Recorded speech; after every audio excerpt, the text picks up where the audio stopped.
Hello, my fellow gamers! Welcome back to Comfortable Gaming.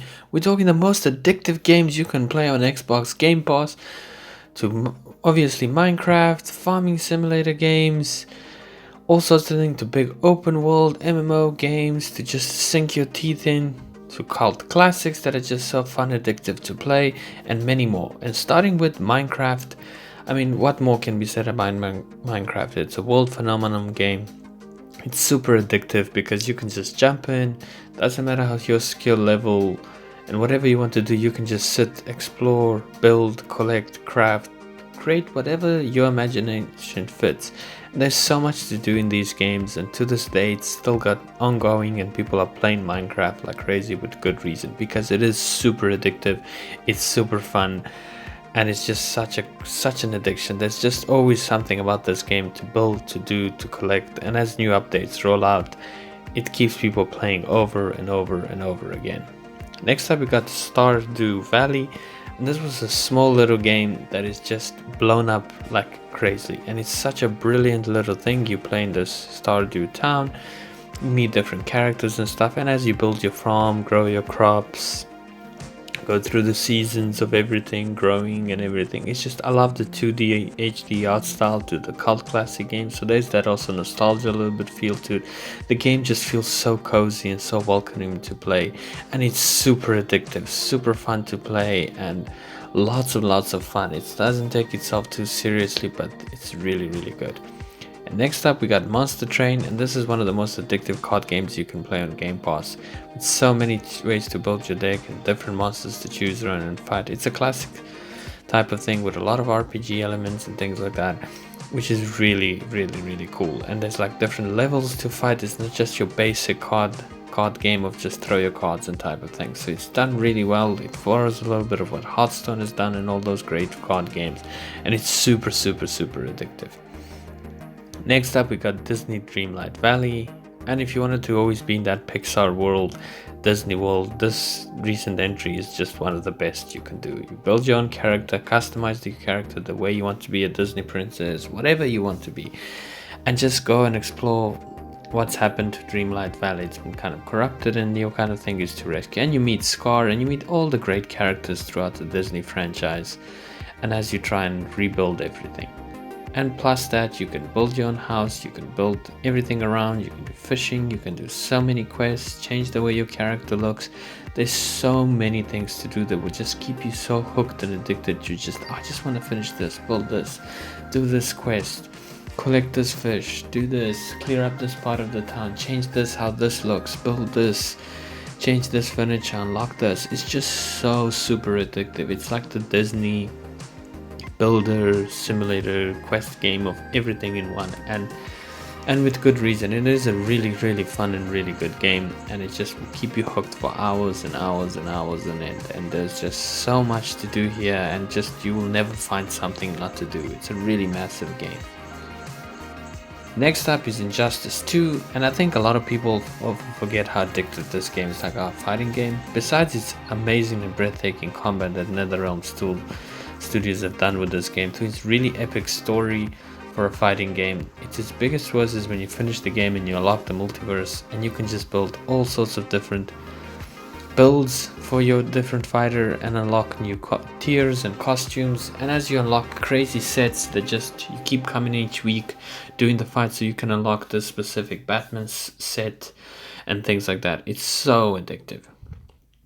And next up we got Monster Sanctuary, and this is one of my favorites of just like that old school feel to the platformer game, RGB elements and things like that. But what it does, it's so addictive, is that you collect all these different little monsters that join your team, kind of like what you do in Pokemon with a platformer type. So it's like a platformer Pokemon game in a sense, and there's so many, over I think 101 monsters to choose in the game, which is crazy, and all they have different abilities, different moves to do. You just want to keep playing, keep unlocking. The gameplay is super satisfying and fun, and what really makes it great about this game is just the sense that you can unlock so many different abilities for your every single different monster, and you use it to each fight you're getting engaged to. It's super done well, and it's a lot of fun. Dragon Quest Builders 2 is probably the most hours I've spent on this list on any game, I think. It's just insane when this came out. I played it on the Switch and on the Go, which is great, but it is on Game Pass, and man oh man, is this a great game. And it's just, I've never been a Minecraft person, and I always liked Dragon Quest, so like, who would have thought Dragon Quest and Minecraft would work really well together? And it's just, I don't know, for me it really clicked so well. It was a little bit more fun, it was a little bit more different. Minecraft was just, I don't know, a little bit dull to me. I know that's a great game and all, and that's why it's on this list and it's addictive, but this is such an addictive game. It's awesome quests and things to build in the game. The story is a little quirky and fun as it always is. It's just such an addictive, fun game. You will not stop building and doing things. You'll forget what you need to do. All you want to do is upgrade your village, find this material, do it this way. It's done extremely well and super addictive. No Man's Sky needs no introduction about being an addictive game. All you do is explore planets, collect, craft, find materials. That's all this game is about. And it's got so many elements and different things and so many generated AI different worlds that constantly pop up, that the world is just endless. It never stops. There's always something new. And there's so many great things after this game in the last couple of years with these new patches and expansions and DLCs, that this game is just the best world exploration game, material gathering game in a way. And it's hooked people for years and years of playing. Like, people are still playing this like crazy, collecting and doing things. And I love that they added so many new things like the mechs and things like that as well in the game, which I think are really cool. Actually changes up the format a little bit differently in the game and things like that, which was super awesome. And just again, if you also a little bit get bored of gathering and stuff, there's also a bit of combat in the game and things to do, so it's not just a dull collect and build game. There's so many elements and fun things to do with No Man's Sky, and it's super addictive. Pac-Man Museum Plus is just one of those great classic addictive games of huge collection of Pac-Man games in one, that you can just sit and play, and just, it's hopelessly addictive as it always was. Pac-Man was always such a lot of fun to play, eat one another and do so many different things, and with all the Pac-Man games into one, it makes it a huge thing. And I think people always love Pac-Man, and I think it's great for that.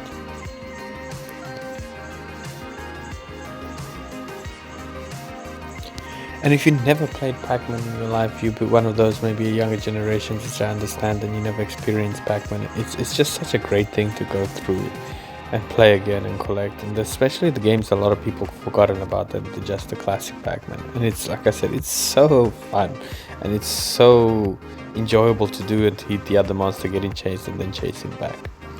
Tetris is next up, and Tetris is just Tetris. I mean, you can play this endlessly. It's just so simple, so clever, and so addictive, as Tetris always was. And you can always sit and sink in hours and hours just building these blocks as you do. And that's what Tetris was always really about, and to this day it stands the test of time. Now, if you want something massive and open world to sink your teeth in, Elder Scrolls Online is a great option to check out and be addictive, because just the base game alone, there's endless amount of content to explore and to do. To 11 different playable races in the game is insane to choose from. I think Elder Scrolls has always been so popular with its design and everything, and just taking it to an online level from after Skyrim and everything, is just building upon it, has always been great. The game still has its things that it maybe can improve on. The combat is a lot of fun. You can choose and play any play style you want, choose which faction you want to be, and the PvP still needs, for me, I think, a lot of work. The story aspects about this game is that every quest has got written dialogue, and every quest has got voice dialogue, which is crazy. And every quest is really fun in each zone you go to, and there's always a really good story in each zone, so it's so fun to explore and build up your character. Next up is Vampire Survivors, and man, this game is taking the world by storm, and it's, oh my god, how addictive this game really is. It's got that classic old school style of a game that you just endlessly hordes of enemies to defeat. You upgrade different abilities, different characters to choose, and you just endlessly kill everything. It sounds dumb, but once you get into it, it starts off maybe a little slow. But once you start this game and get into it, you will not stop. It's just, I'm still playing this, and it's just, I cannot believe how good this game really is. It's just, and how addictive it is. Like, you can sink hours in here and realizing, oh my god, I've been playing this non-stop, and that's just how fun it is, and how many abilities and ways to execute and kill different enemies in so many different ways. And after that we got Skyrim now, and obviously I had to put Skyrim on here. I did put Elder Scrolls on. And why is Skyrim on this list? It's not that addictive. I mean, to this day the game stands the test of time. I keep coming back to it, and I know a bunch of you here, come on, how many times have you gone back to Skyrim, build a different new build, done this, explored this, and figure out new things you've never done in the game? For example, I'm playing this game years later, and I always find something new. And with the anniversary edition, special edition, with the game looking a lot better, damn man, there's always something to do in Skyrim. I know it's like the same thing you're playing again, but the way you can approach the game and play it so differently every time, it keeps all of us keep coming back and coming back. And at last, I want to put Farming Simulator. For the simulator fans in there, we know how addictive these games is. And if you want to take a break from serious games and things like that, and just want to build a farm, cut things, and it just simulates everything how farming is. You can learn a lot with this game type of thing in a way, how crazy it is to log in woods, doing your crops. There's even different seasonal changes in the game that affect your crop and everything, if it's too much rain, snow, etc.